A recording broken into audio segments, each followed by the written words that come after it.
तीनों हज़रात अस्सलाम वालेकुम। वही बात फिर आपसे गुजारिश करूँगा कि अगर आप इस वक्त तवज्जो नहीं दे पाएंगे तो फिर किसी और वक्त ये प्रोग्राम सुनिए और हम कंटिन्यू करते हैं। जो कायनात है पूरी एक बैलेंस पे चल रही है और हर चीज़ एक बैलेंस पे चलती है। कोल्ड वॉर के दौरान एक बड़ा मशहूर मकूला था कि Russians love their children too, और इसका मकसद ये था कि जी अगर रूस एटम बम फायर करेगा तो अमेरिका भी करेगा, और ये रूस को पता है और रूस को भी अपने बच्चे प्यारे हैं। सो इशू ये है कि दुनिया में बैलेंस उस वक़्त तक रहता है जब आपको पता होता है कि अगर मैं कुछ करूँगा तो उसके एक रिपरकशंस होंगे और एक काउंटर फोर्स है जो मुझे रोकेगी। सो हर शख्स अपनी हदूद में रहेगा। जहाँ पर ये बैलेंस ख़त्म हो जाए और एक शख्स को ये पता हो कि मैं जो मर्ज़ी करूँ, स्याह करूँ, सफ़ेद करूँ, जो मर्ज़ी करूँ, मुझे कोई पूछ ही नहीं सकता, तो वहाँ पे एब्सोल्यूट मसाइल शुरू हो जाते और उस बैलेंस को रिस्टोर करना ज़रूरी होता है, अदरवाइज़ उससे आगे सिर्फ तबाही रह जाती।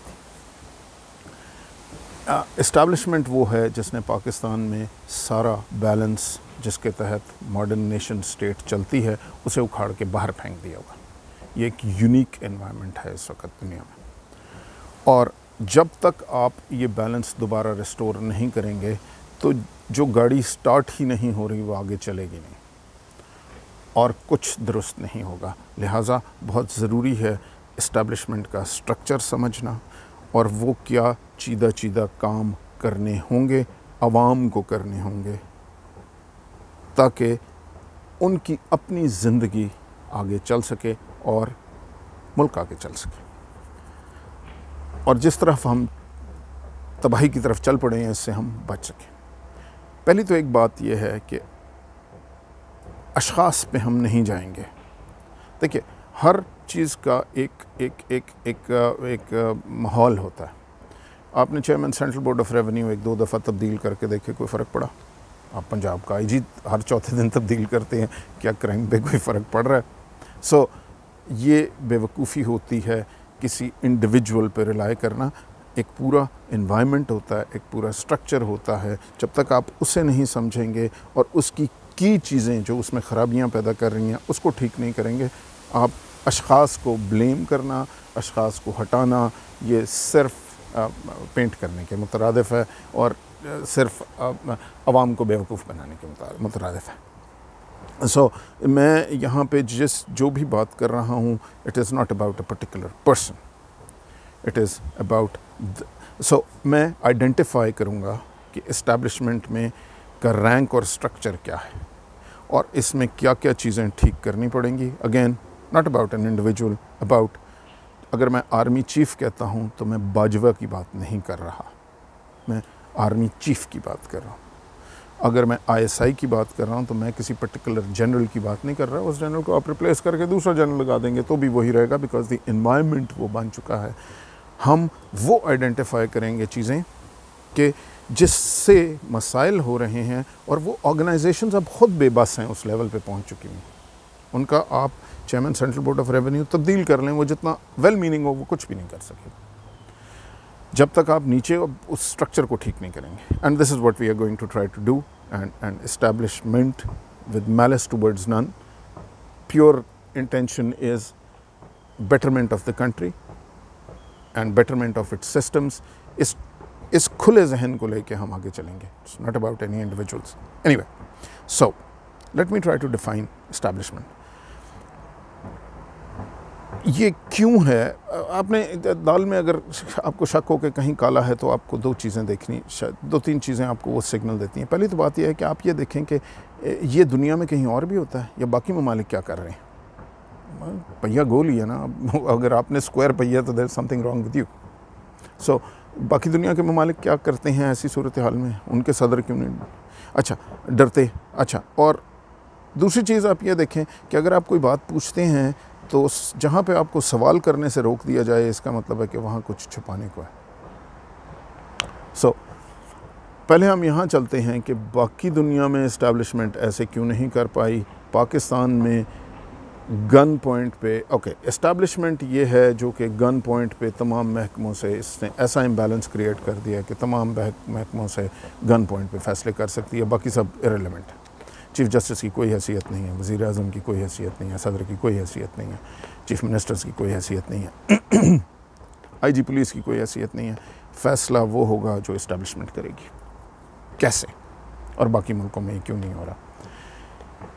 सबसे पहले तो आप यहाँ आएँ कि अमरीकी सदर, अमरीकी chief of the army staff के साथ उसकी क्या रिलेशनशिप है और वो इससे डरता क्यों नहीं? यहाँ ये मार्शल लॉ क्यों नहीं लगा सकता अमेरिका में, बरतानिया में क्यों नहीं हो सकता, कनाडा में क्यों नहीं हो सकता, इंडिया में क्यों नहीं हो सकता, हमारे साथ आए थे बांग्लादेश में क्यों नहीं हो सकता, ये पाकिस्तान ही में क्यों है? पाकिस्तान में ऐसी क्या वजह है? हम ये एक पिरामिड की तरह है इस्टेब्लिशमेंट। मैं ऊपर से नीचे जाऊंगा आपको लेके, और कॉपी पेंसिल लेके इसके अरकान नोट करते जाएं और इसका स्ट्रक्चर नोट करते जाएं, फिर आपको उसको ठीक कैसे करना है मैं वो भी गोश-गुज़ार करूँगा। जो इस पिरामिड के टॉप पर है वो आर्मी का चीफ़ है। अगर वैसे आप आर्मी के चीफ़ को देखें तो मेरा एक प्रोग्राम है, उससे आप समझेंगे ये बात, नीचे उसका नंबर चल रहा होगा, कि ब्रीफली यहाँ पे टच करता हूँ। मुल्क का एक कॉन्स्टिट्यूशन होता है, कॉन्स्टिट्यूशन के तहत एक लेजिस्लेटिव होती है, एक एग्जीक्यूटिव होती है, एक जुडिशरी होती है। जो लेजिस्लेटिव होती है वो आवाम तय करती है, जो इसका काम कानून बनाना होता है।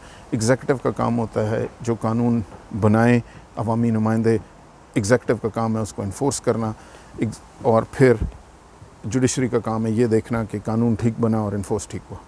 जो एग्जीक्यूटिव है, एग्जीक्यूटिव में तमाम महकमे आते हैं, पुलिस, DMG, रेलवे, फ़ौज, फ़ॉरेन ऑफिस, सब आएंगे। इसमें मैक्सिमम ग्रेड 4 से लेकर ग्रेड 22 तक के अफसर होते हैं। सबसे बड़ा अफसर सेक्रेटरी डिफेंस होता है, सेक्रेटरीज़ होते हैं, फेडरल सेक्रेटरीज़ होते हैं, जिसमें सेक्रेटरी डिफेंस फ़ौज में होता है, फ़ौज से ऊपर होता है। Secretary defence, joint chief of the army staff, naval staff, air force, secretary finance, minister finance, उसके नीचे secretary finance, chairman central board of revenue, member custom, member sales tax, member income है। I don't want to go there, वो आप मेरा video देखिए। हर महकमे का एक अपना काम है, वो अपना अपना काम करेगा। ज़ाहिर अब कस्टम वाला जाके पुलिस चलाना शुरू कर देगा तो फिर तो बात नहीं बनेगी, और फ़ौज वाला आके कुछ और करना शुरू कर देगा तो भी बात नहीं बनेगी, और वो ही इम्बैलेंस ठीक करना है, और बाकी मुल्कों में क्यों नहीं होता। इस्टेब्लिशमेंट का जो सबसे सेंट्रल किंग पिन है, 2-3 टॉप पे हैं लेकिन 2 हैं बेसिकली, जो सबसे सेंट्रल किंग पिन है वो chief of the army staff है। इस पूरे स्ट्रक्चर में जहाँ पे 3 पिलर्स हैं, लेजिस्लेटिव, एग्जीक्यूटिव, जुडिशरी, इसमें फिर एग्जीक्यूटिव में जहाँ पे फ़र्क महकमे हैं, उसमें एक महकमे का एक अफसर, chief of the army staff, वो कैसे सारी मुल्क को हॉस्टेज कर सकता है कि वज़ीर आज़म से भी गन पॉइंट पे फैसले कराए हर एक से, तो ये कैसे हो गया? अमेरिका में ऐसे क्यों नहीं होता? इसकी बेसिक वजह है, सबसे बड़ा जो सेंट्रल पिलर है वो तो chief of the army staff है। इससे अगला जो इसके जो सबसे करीब होता है वो ब्रिगेडियर 111 ब्रिगेड होता है, और फिर DGISI होता है। बट पहले let's talk about brigadier 111 brigade. Brigadier 111 brigade जो है ये इस वक्त मामूर होता है वज़ीर आज़म की सिक्योरिटी पे, सदर की सिक्योरिटी पे। मुल्क में तमाम सिक्योरिटी ये प्रोवाइड करते हैं एग्जीक्यूटिव्स को। आपने कभी नहीं देखा होगा कि अमेरिकी प्रेसिडेंट ट्रंप के पीछे फ़ौजी वर्दियों में लोग खड़े। पाकिस्तानी प्रेसिडेंट, प्राइम मिनिस्टर तो अपने बाथरूम भी नहीं जा सकता जब तक उसके साथ एक फ़ौजी ना हो।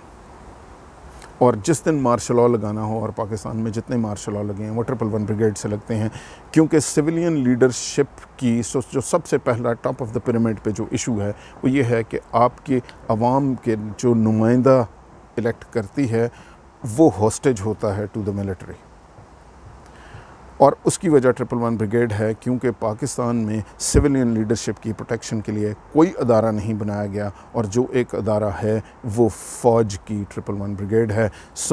यही शख्स बादशाह की हिफाजत कर रहा। वो अपने मुहाफ़िज़ से डरता है।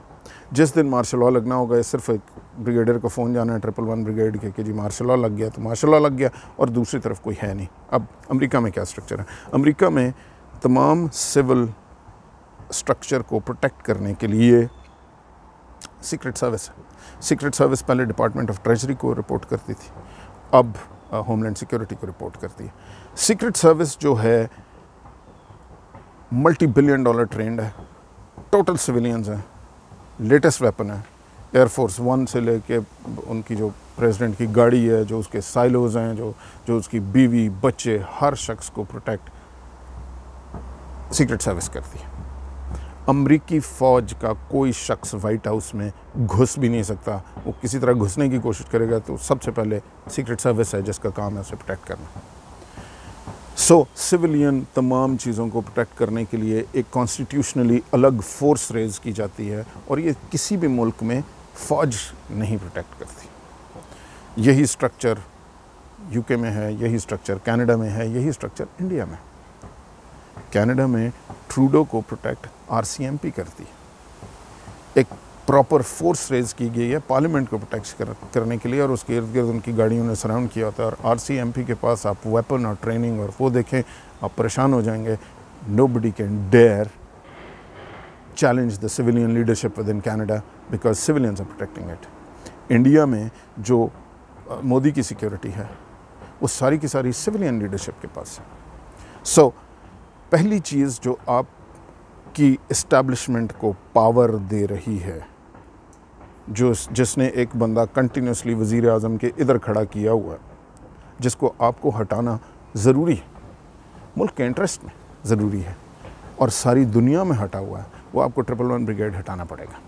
और 111 ब्रिगेड की जगह आपको कॉन्स्टिट्यूशनली एक फेडरल सिक्योरिटी फोर्स क्रिएट करनी पड़ेगी जो कि तमाम सिविलियन लीडरशिप, सिविलियन इंफ्रास्ट्रक्चर को प्रोटेक्ट करेगी। अब आप ये कहेंगे कि जी ये तो ऐसा क्यों नहीं किया गया। मसला ये है कि आज आप ज़रा खान साहब को कहें कि आप एक फेडरल सिक्योरिटी फोर्स क्रिएट करने की कोशिश करें और 111 ब्रिगेड को हटाएं, तो कल उनकी हुकूमत चली जाएगी। और ये सिर्फ इन्हीं की नहीं, जिसकी मर्ज़ी आप कर लें, क्योंकि फ़ौज को पता है कि ये नहीं होने देना। और एक्चुअली तो फेडरल सिक्योरिटी फोर्स एग्जिस्ट करती थी, और जब 5 जुलाई 1977 को ज़ियाउल हक ने मार्शल लॉ डिक्लेयर किया तो सबसे पहला ऑर्डर क्या था? सबसे पहला ऑर्डर फेडरल सिक्योरिटी फोर्स को डिसबैंड किया गया, ख़त्म कर दिया गया। बड़ी इंटरेस्टिंग है। भुट्टो साहब ने एक फेडरल सिक्योरिटी फोर्स रेज की थी जिसका एग्जैक्टली यही काम था कि तमाम सिविलियन लीडरशिप और सिविलियन इंफ्रास्ट्रक्चर को फेडरल सिक्योरिटी फोर्स प्रोवाइड करेगी, को प्रोटेक्ट करेगी। वो बहुत हेविली फंडेड थी, टोटल फ़ौज से उसका कोई ताल्लुक नहीं था, लेकिन वेपन, ट्रेंड बंदे, हर चीज़ थी। उसको अक्यूज़ किया गया कि जी कसूरी साहब के एक साहब हैं, उनके कत्ल में फेडरल सिक्योरिटी फोर्स इन्वॉल्व थी, और इस एलिगेशन पे फेडरल सिक्योरिटी फोर्स को डिज़ोल्व कर दिया गया। मुझे नहीं पता कि कसूरी साहब के मर्डर में इन्वॉल्व थे या नहीं थे, लेकिन मेरा सवाल ये है कि पाकिस्तान में और कितनी एजेंसियों को या गवर्नमेंट के महकमों को आज तक डिज़ोल्व किया गया? किसी को नहीं किया गया। क्या आपके ख्याल में पुलिस ने बड़े गंद नहीं मारे? लेकिन पुलिस को तो आपने डिज़ोल्व नहीं किया। कस्टम ने बहुत गंद नहीं मारे, उसको तो डिज़ोल्व नहीं किया। FIA ने बहुत, कौन सा महकमा है जो किसी न किसी चीज़ में इन्वॉल्व नहीं रहा, लेकिन कोई ऐसा महकमा है जो कि आज तक बैन किया गया हो? फेडरल सिक्योरिटी फोर्स सबसे पहला ऑर्डर मार्शल लॉ लगते ये था कि इसे बैन किया जाए, क्योंकि फ़ौज को ये आइडिया था, फ़ौज को नहीं कहना चाहिए, मैं कहना कि जी दिस इज़ रॉन्ग, इस्टेब्लिशमेंट, वो चीदा जर्नैलों को ये पता है कि अगर एक ऐसी फोर्स बन जाती है जो कि अगर हम मार्शल लॉ लगाने के लिए वज़ीर आज़म के घर की तरफ चलेंगे तो वो बंदूकें लेके सामने खड़े होंगे, तो उस दिन से इस मुल्क में कूलेस मार्शल लॉज नहीं लग सकेंगे, ब्लडलेस मार्शल लॉज नहीं लग सकेंगे। सो वो इसको क्रिएट नहीं होने देते। सो सबसे पहले तो 111 ब्रिगेड ख़त्म करना है और एक फेडरल सिक्योरिटी फोर्स रेज़ करनी है जो कि आपकी सिविलियन लीडरशिप को प्रोटेक्ट करेगी। वो अवाम क्या आज़ाद होगी जिसका लीडर ही आज़ाद नहीं है? सो आपको अपने लीडर को तो पहले आज़ाद कर लें, फिर वो मुल्क की बेहतरी के लिए शायद फ़ैसले कर सके, फिर आपको जवाब दे होगा। So army chief, 111 brigade, then we come to the inter services intelligence, next director inter services intelligence. अब आप ये देखिए कि फ़र्ज़ करें अमेरिकी चीफ जस्टिस हो, और अमेरिकी चीफ जस्टिस को एक अननोन नंबर आए कि भाईजान कल आपने ये फ़ैसला कर देना है और अगर ये फ़ैसला ना किया तो फिर हमसे गिला ना करना, या कोई भी शख्स जब कोई बात करे तो एक काला डाला आए और वो उठ के गायब हो जाए, तो फिर क्या होगा? ज़ाहिर है मुल्क में जो हो रहा है वही होगा। ये बात अमेरिका में क्यों नहीं हो सकती? अगर अमेरिकी चीफ जस्टिस को ये फ़ोन आएगा तो वो क्या करेगा? सबसे पहले तो वो उठाएगा और FBI को भेजेगा कि भाईजान ये मुझे फ़ोन आया, हाउ डेयर। FBI जो कि वहाँ पे इंटरनल सिक्योरिटी के लिए एक प्योर सिविलियन अदारा है और इंतहाई रिसोर्सफुल है, वो पीछे पड़ जाएगा कि हमारे चीफ जस्टिस को इस तरह का फ़ोन आया। उसके बाद उनकी सीक्रेट सर्विस बीच में पड़ जाएगी, उसके बाद उनकी पुलिस बीच में पड़ जाएगी और वो जाके उस बंदे को ढूंढ के पकड़ के लेके आएंगे कि भाईजान तू मामलगन है, तू हाउ डेयर यू, तूने ये बात कैसे की, राइट। पाकिस्तान में डिलिबरेटली FBI के इक्वलेंट IB है, लेकिन वही मैंने कहा कि आप कोई ऐसा महकमा खड़े होना दे ही नहीं सकते, उस अफोर्ड ही नहीं कर सकते कि एक महकमा कोई इतना पावरफुल खड़ा हो जो कि फिर आपकी अथॉरिटी को चैलेंज कर सके, क्योंकि उससे तो दोबारा बैलेंस आना शुरू हो जाएगा। सो इस वक्त हर चीज़ जाएगी किसके पास इनको इन्वेस्टिगेशन के लिए? ISI के पास। ISI का क्या मुल्क के इंटरनल मैटर्स से कोई ताल्लुक़ है या था या होना चाहिए? नहीं होना चाहिए। ये काम IB पावरफुल होनी चाहिए, FBI के इक्वलेंट उसे होना चाहिए। ISI का इक्वलेंट तो CIA है, इसका इक्वलेंट तो रॉ है। क्या CIA फौजी महकमा है? क्या उसका हेड लेफ्टिनेंट जनरल होता है, मेजर जनरल होता है? क्या उसमें फौजी काम कर रहे होते हैं? नहीं, तो नहीं होता। इंडिया की जो रॉ है, क्या उसका हेड कोई फौजी है? नहीं है, IG पुलिस है।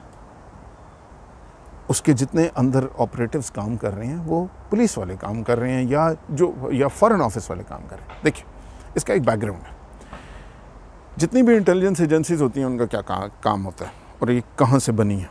इनका काम ये होता है, CIA का काम है अमरीकी इंटरेस्ट को इंटरनेशनली वॉच करना। जहाँ उन्हें लगे कि इस मुल्क में अगर ये हुकूमत आ गई या ये हो गया तो हमारे लिए, अमेरिका के लिए इंटरेस्ट में नहीं है, तो वो उस मुल्क में ऑपरेट करेंगे, वहाँ से उसे राज छीनें, उसकी इकॉनमी तबाह करें, उस मुल्क में जो मर्ज़ी करें, वो करके अमेरिका के इंटरेस्ट को प्रोटेक्ट करेंगे। सो बेसिकली आपकी जितनी CIA है वो मुल्क से बाहर ऑपरेट कर रही होती है, अमरीकी इंटरेस्ट को वॉच आउट कर रही होती है, उसके लिए जासूसी कर रही होती है, उसके लिए जो उन्हें करना करे, बंदे मारे, जो मर्ज़ी करे करती है, लेकिन मुल्क से बाहर, मुल्क के अंदर नहीं। Crime fighting within the United States is not the role of CIA। और चूँकि इन्होंने मुल्क से बाहर अमेरिकन इंटरेस्ट को वॉच आउट करना है, तो टिपिकली इनकी लीडरशिप फॉरेन सर्विस से आ रही होती है। इस वक्त भी जो अमेरिका की CIA की डायरेक्टर हैं वो एक खातून है, सिविलियन है, और फॉरेन सर्विसेज से उनका बैकग्राउंड है, क्योंकि वो फॉरेन कंट्रीज़ में अमेरिकन इंटरेस्ट को प्रोटेक्ट कर रहे हैं, इंटरनेशनली अमेरिकन इंटरेस्ट को प्रोटेक्ट कर रहे हैं। रॉ का एग्जैक्टली यही काम है, वो इंडिया से बाहर इंडिया के इंटरेस्ट को प्रोटेक्ट कर रही है। अब जो बड़ी एक यहाँ पे एक इंटरेस्टिंग बात है, सो आपने दूसरा जो आपने स्टेप लेना है, पहला 111 ब्रिगेड रहे, लेकिन वो सिविलियन सिक्योरिटी पे नहीं हो सकता, जहाँ जाए अपना जो भी करना है करे। एक फेडरल सिक्योरिटी फोर्स कॉन्स्टिट्यूशन के तहत रेज होगी जो कि सिविलियंस को प्रोटेक्ट करेगी। दूसरा जो मेजर आपको करना है, ISI रहेगी, सिविलियन कंट्रोल में रहेगी, इसका हेड सिविलियन होगा। इसका ये मतलब नहीं है कि जी एक लेफ्टिनेंट जनरल होगा जो सूट पहन के फिरा करेगा तो ये सिविलियन हो गया, क्या मतलब है भाई? ये फिर उसी कंट्रोल में है, उसी को रिपोर्ट कर रहा है, फौजी वो है। दुनिया में कहीं भी इंटेलिजेंस सर्विसेज फौजी नहीं है। सो ISI सिविलियंस पे चलेगी और इसमें सिविलियन मेंबर्स होंगे, फ़ौज से इसका ताल्लुक नहीं होना चाहिए। तीसरी चीज़, IB स्ट्रेंथन होगी और डोमेस्टिक जितने मैटर्स हैं IB हैंडल करेगी, ISI बाहर देखेगी। इस तरह ये स्ट्रक्चर और ये बैलेंस है।